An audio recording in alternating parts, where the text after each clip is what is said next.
Hey guys, today is the second part of our unit number 5 notes on natural selection.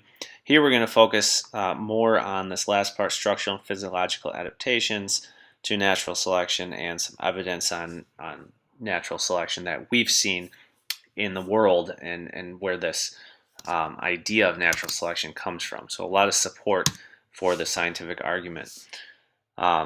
So here we're looking at evidence for evolution. We start with Darwin. We can't really talk about evolution and natural selection without speaking about Darwin and his work as a revolutionary with this idea. Really, he looked at 13 species of finches on the Galapagos Islands. He really noticed a lot of things, but really the beak size and shape of certain types of finches stood out to him and grabbed his attention.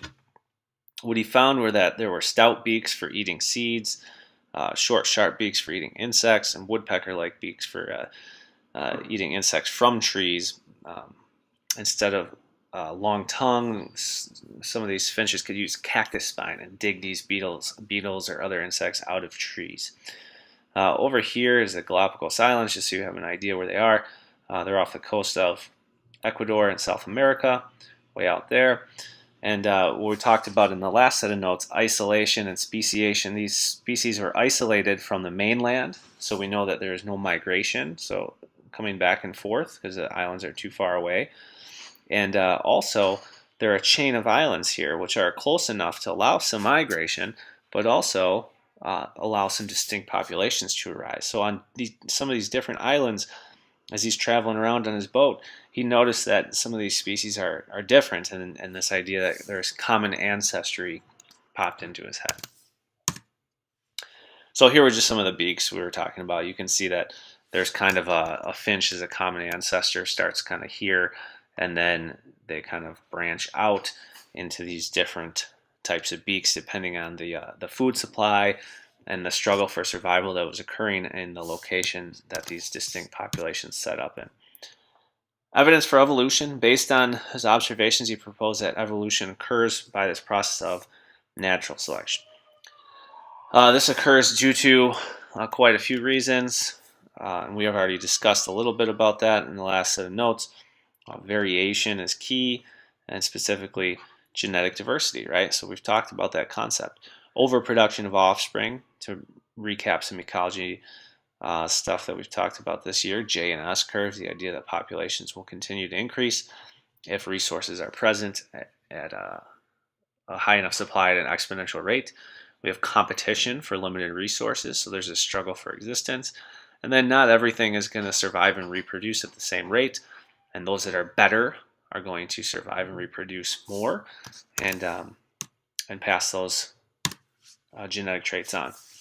So here's some evidence for evolution we're going to talk about, and I get some terms and a few of these along the way. Homologous structures. Those are structures with a common evolutionary origin. So the arm and forelimb is a really popular example, and it makes sense. We have them all labeled here and color-coded, and you can see that over time, size and location vary a little bit, but for the most part, these are in the same order. They serve the same purpose, and they show that there's some kind of common ancestry, even between organisms that we would say are not very similar. A whale, a bat, a turtle, a human. Look at the labels and look at how the bones are structured in the forelimbs. They're all in that same common pattern. The next evidence for evolution is analogous structures. These are structures that are similar in shape but have evolved separately. Overall, they share the same function. A function is achieved with a different structure. So the same function on this right side here, we're talking about flight would be the function, but it definitely happens differently. All right. So these would be considered analogous structures. The same thing here when you talk about a fin, a wing, and a flipper. All of these serve the function to move through the water and swim. All right, so there's our function there, but obviously these are all different structures and have evolved separately along the way, even though they serve the same purpose. The next evidence for evolution here is going to be vestigial structures. We had a little bit of discussion in class on this already by now, but there are some structures that serve that no longer serve their original purposes. They remain present in an organism because they're leftovers, kind of. They're vestigial. They're not really used for what their original purpose was anymore. So you have this little diagram of a human here. Here's some hypothesized vestigial structures that exist. Things that really don't serve a purpose. We can live without them. Particularly some things that are common that we have removed as humans. I mean, wisdom teeth, right? Most people end up getting those out. Tonsils is a common thing to have removed because they cause problems. An appendix can burst and be removed and not lose any function in your digestive system at all. Male nipples, purpose that they serve is not anything geared towards survival. So definitely a lot of structures that exist that don't have function anymore. A non-human example, a good one, is a pelvic bone in a whale. Pelvic bone is meant to bear the load of walking on the ground and fighting gravity and remaining upright. And water, they don't really need that. They're swimming, so this pelvis has kind of shrunk over time here. But it really doesn't serve the function that it once did, but it's still left around. The next piece of evidence here is embryology, just looking at embryos and how they develop from fertilized eggs, show similar structures and patterns. They're not identical, but looking at this here, hopefully you can see from a lamprey, a dogfish, a gar, a salmon. So we got all these fish here, then we get to amphibians.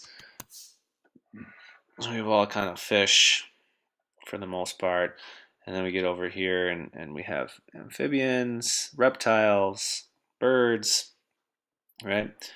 Amphibians, we got a reptile, we got a bird. Then we get to mammals and different kinds of mammals that exist there.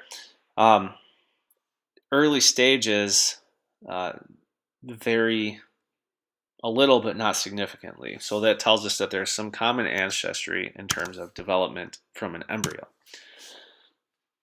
Next piece of evidence that we need to look at is mimicry. We need to try to explain in nature why two organisms that are different species can very closely resemble each other. And mimicry shows us that. Sometimes this resemblance is an advantage to an organism, usually such as protection from predators. We can see this in the coral snake, which is venomous, and then the scarlet king snake, which is not. They developed a similar banding pattern over time because these coral snakes are venomous and they'll attack and kill things, and these king snakes aren't. So the ones who didn't look like coral snakes were easy to pick off and get eaten and died, and they didn't get a chance to reproduce and pass on their non-coral snake-like genes. And these ones that looked more like it did, and over a long period of time, we saw this population emerge, and they're protected because they just look similar to this poisonous snake. They look tough. Camouflage, pretty common one. We've talked about this. We know this. Organisms blending with their environment are going to be more successful. So our peppered moth that blends in with the tree branch is going to be more successful because it can't be eaten or seen as easily, so its population should rise up higher.